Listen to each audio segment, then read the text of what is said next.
Дали гласовите на Блерим Река се клуч за победа во вториот круг од председателските избори? Дали овие гласачи ќе излезат на гласање и на кого ќе ја дадат поддршката, на Гордана Силјановска-Давкова или на Стево Пендаровски? Какво е расположението во партијата на Зијадин Села? Го прашувам генералниот секретар на Алијанса за албанците Арбен Таравари. Господине Таравари, на почеток ви благодарам што ја прифативте поканата да гостувате во Пресинг ТВ. Ви благодарам што ми дадовте можност за прв пат во вашиот медиум, да речем, или ТВ портал да гостувам. На самиот старт бројни прашања се наметнаа по првиот круг од председателските избори. Кандидатот позади кој застана и вашата партија, Блерим Река, освои околу 80.000 гласови. На чиво конто ќе завршат овие гласови? На Стево Пендаровски или на Гордана Силјановска-Давкова? Значи, имавме независен кандидат, професорот Блерим Река, кој што беше достоинствен кандидат и по многу квалитети според мене и по многу граѓани, најдобар меѓу тројцата кандидати. Меѓутоа, за жал во земја во која што живееме, хендикеп е да бидеш, да не речем албанец, меѓутоа од друга етничка заедница која е малцинство и повеќето граѓани се уште не се спремни да гласаат само по квалитетот. И ние како две партии, Алијанса за албанците и БЕСА, го поддржавме и заеднички, во една заедничка кампања, добивме околу 80.000 гласови, претежно албански, околу 5 до 7.000 се македонски гласови. Така да ние сметаме дека е релативно добар успех. Секогаш мора да се споредиме со другата страна. Ако се споредиме со гласовите кои што ги добија албанските партии кои што се во владата, а тоа се 5 партии, значи таму е ДУИ, таму е ДПА, таму е Алтернатива, НДП и СДСМ, која што има 3 пратеници албанци, нели, и премиерот Саев се повикуваше дека е најпопуларен политичар меѓу албанците, се покажа дека добија 45.000 гласови. Во однос на 80.000 на албанската опозиција, оваа збори дека соодносот албанска позиција и опозиција е 2:1. За жал, што е причината за тоа, се знае. Се очекува, имаше огромни очекувања. 1 јуни Алијансата за албанците беше причина што господинот Заев успеа да направи влада и после 100 дена под влијание на канцерот од бившиот режим, оти режимот не беше само ВМРО, беше ВМРО со ДУИ, половина од тој канцер остана во владата, ние бевме потполно свесни, меѓутоа немаше други можности, бројки за да се направи нова влада и влеговме во влада заедно со ДУИ. Под влијание на ДУИ, кој што почна да метастазира низ СДСМ, почна и на СДСМ да и се допаѓа начинот како што владееше и ВМРО, порано со ДУИ, и после година и пол немаме никакви реформи, ни Р од реформи.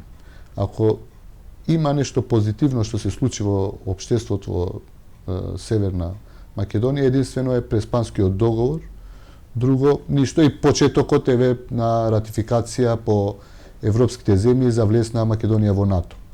Немаме да имаме повторна во јуни, очекувавме, нели, датум за преговори, нема ни тоа да има.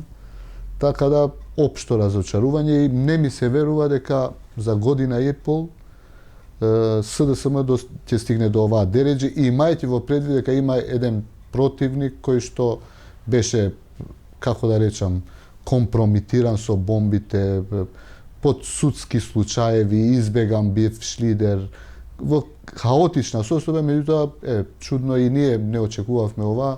Практично без албанските гласови од албанските партии СДСМ би изгубила овие избори за околу 50.000 гласови, што е неочекувано можеби ни за СДСМ, ни за ВМРО, ниту за другите политички партии, но ова е реалноста сега. Да, но и господинот Стево Пендаровски и професорката Гордана Силјановска-Давкова велат дека се надпартиски кандидати, побараа само поддршка од партиите за да влезат во председателската трка.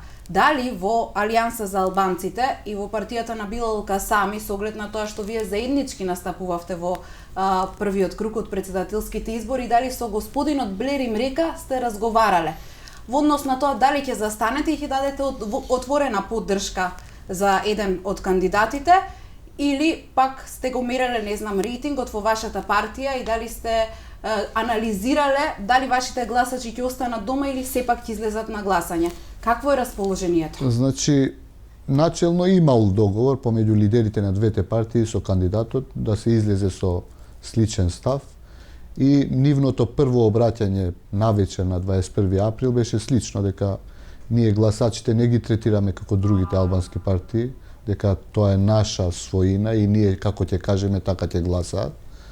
Туку ние ги сметаме како наши партнери, луѓе кои што размислуваат како нас опозициски и не планираме да се пазариме со било кого. Меѓутоа конечен став нема. Тоа јас ги повторувам зборовите или речениците што ги кажа Река, Села и Касами. Најверојатно на Бргу ќе имаат и партиски ставови. Меѓутоа начелно лично мене сега без тоа што ми се допаѓа дека доста веќе од пазарење.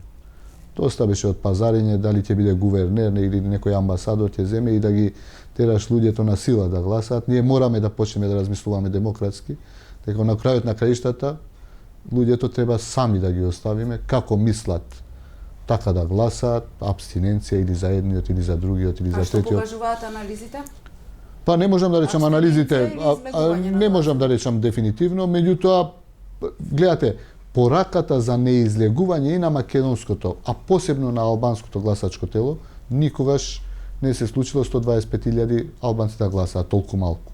По ниедни избори. Тоа зборува, тоа е порака сама по себе. И за партиите што се во власт, и за партиите во опозиција. Исто и за македонското гласачко тело. Неизлегувањето на луѓето да гласаат е порака по себе. Повеќе за власта, меѓутоа и за опозицијата. А која е причината? Па разочараност. Значи, прво, очекувањата беа огромни од владата и сега е разочараност. Ништо од тоа не се случи што беше ветено пред 2 години. И од опозицијата се уште македонската опозиција не успева да се дистанцира од бившото ВМРО, иако има обиди, меѓутоа се уште не е јасно дека дефинитивно расчистиле со старото раководство и дека одат по нови патеки и нормално ќе почнат да рефлектираат кон сите етнички заедници, вклучувајќи ги тука и албанците како втора етничка заедница во Македонија. Јас се надевам и посакувам и ВМРО, новото раководство, да почне полека да рефлектира поинаку, да покаже дека остава простор за соработка и со партии кои што се од други етнички заедници. А посебно од албанската. Ја спомнавте слабата излезност на гласачите албанци. Кого казнија, СДСМ или ДУИ? Па и СДСМ и ДУИ. Знаете, господинот Заев 2016 година доби околу 56.000 гласачи албанци. Сега заедно СДСМ, ДУИ и сите други сателити околу ДУИ, што се ситни албански партии, не добија 40.000 гласови. Значи, пред 10 дена господинот Заев во една телевизија во ТВ21 кажа дека јас сум најпопуларниот политичар меѓу албанците и сега излезе дека Блерим Река 2 пати повеќе зема гласови отколку Заев. Блерим Река заедно со Села и со Касами.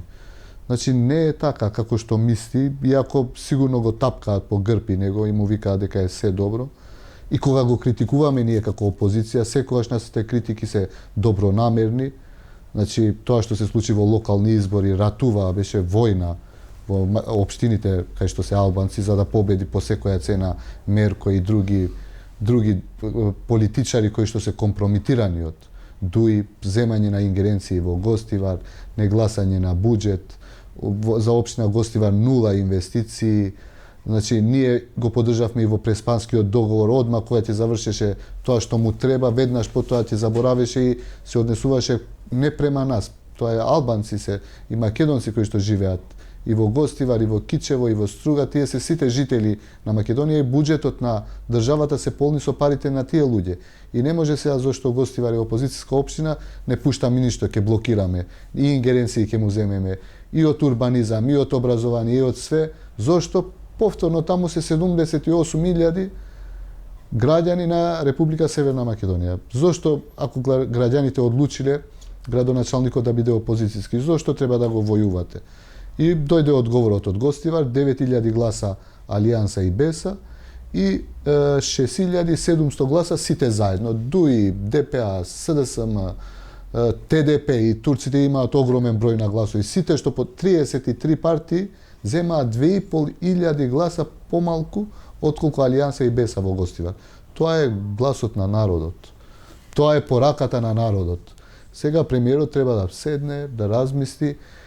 Не знам дали ќе има време за година, година и пол, се редовните избори. По трендот како што оди, со афери, секојдневни афери, со непотизмот, со разни однесувања кои што се асоцираат на стариот режим, практично ја мислам дека ќе има фиаско и дебакл во следните парламентарни избори. Сега да беа овие бројки, да ги преведуваме во бројки да беа парламентарни избори, 54 пратеници би имале коалицијата СДСМ со сите партии. Како што настапи сега? Да, и сега. 54 ќе имаше ВМРО само и 12 Алијанса со БЕС. Така да влада повторно не можеше да направи. Не водат ни председателските избори кон предвремени парламентарни? Ја мислам дека јас го реков неколку пати ова, дека јас сум скептик дека ќе има цензус 40%. Новата влада не успеа за 2 години да ги расчисти прво изборните списоци. Требаше во Македонија не 1.800.000 гласачи, нема 1.5 милиони жители. Секојдневно гледате по сите автобуски станици се полни со луѓе, македонци, албанци, роми, турци кои што бегаат на големо. Тука зошто бегаат? Затоа што им ја убивме надежта. Посебно последната влада. Зошто? Со губење на вербата и довербата на луѓето во институциите на системот. Судовите се политизирани, инспекциите се политизирани, полицијата е политизирана, училиштата се катастрофални, условите во училиштата е крш, никакви реформи во здравството, ништо не се случува. Практично концептот на Тодоров продолжува со министерот на СДСМ. Само недостасува и физички да се појави Тодоров. Во образование гледате, не се занимаваат со огромните проблеми што постојат со учениците, програмите, книгите кои што се катастрофални, преводите од македонски на албански се срамота. Тие се занимаваат со ингеренции во Гостивар. Не се занимаваат со дипломите кои што ставаат по разни градови, по приватни. Премиерот најави чистка дека ќе се фати за митла. Што очекувате да донесе неговата? Јас се надевам да има чистка. Прво треба да почне од својата партија и потоа двете патарици на бившиот режим да ги расчисти. Јас се надевам дека ќе собере сега, веќе не му требаат 80 гласови за ништо.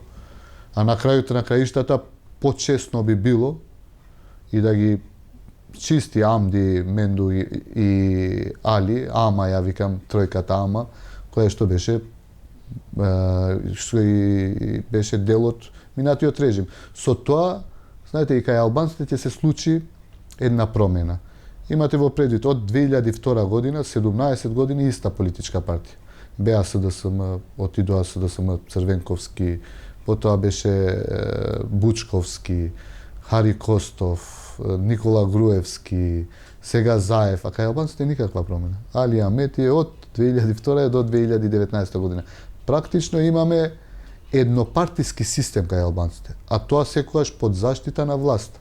И ВМРО ја заштитуваше по секоја цена, и СДСМ фанатично ги заштитува дуи со сите криминали што има. Можеби, си размислувам, можеби за секоја македонска партија подобро е да имаат партнер коалиционен, човек кој што е компромитиран, може да ги диригира како што треба, како што сака.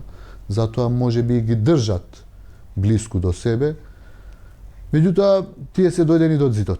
Дуи веќе нема никаква доверба во албанскиот електорат, иако тие на 21 април се обидоа да агитираат, да извадат што повеќе луѓе, меѓутоа нивниот капацитет беше околу 20.000 гласови. Дали Алијанса за албанците ќе инсистира на предвремени парламентарни избори по вториот круг од председателски? Апсолутно, значи и да ние сме опозицијска партија и секогаш сакаме избори што побрзо.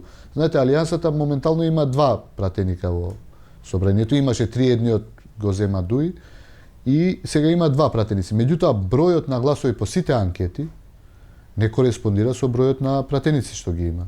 Утре да има избори, Алијансата би имала минимум 9 до некаде 11 пратеници. Сама како партија. Би коалицирале ли со ВМРО ДПМН? Видете, за сега не можам да речам и требаат реформи на ВМРО ДПМН, иако најголемиот дел од компрометираните политичари од ВМРО ДПМН сега се кај СДСМ. Имате предвид кои имиња, бивши министри кои што градеа статуи кои што го критикуваше СДСМ, сега е нивен пратеник.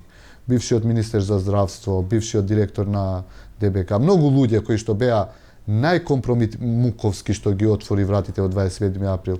Повеќето луѓе компрометирани од ВМРО, не знам дали беше намерно ова, ги префрлија. Но Муковски е исклучен од ВМРО ДПМН. Не, сега се во СДСМ. Сите овие луѓе, најкомпрометирани фигури на ВМРО од бившиот режим, сега полека ВМРО се реформира, само треба да покаже дека се дистанцира комплетно од како е почесниот лидер, почесниот претседател кој што е во бегство. Ако тоа што го зборувате, оставате простор за можни преговори доколку дојде до тоа. Ако успеат да се реформираат, зошто да не? Зошто да не? Ако успеат да се реформираат, ако останат нереформирани под влијание на бившиот лидер и начинот на функционирање како што функционираше во минатото, тогаш нема дилеми дека нема простор за никаква соработка. Најнеизвестни избори од осамостојувањето на Македонија до денес беа овие претседателски избори. Во вториот круг че нам влегуваме со уште поголема неизвестност, не знаеме што ќе донесе 5 мај. Кои се вашите очекувања? Јас кажав повторно, ќе повторам, значи не очекувам да има цензус во вториот круг, имајќи во предвид дека почнува месецот на постови кај албанците, на 5 и на 6.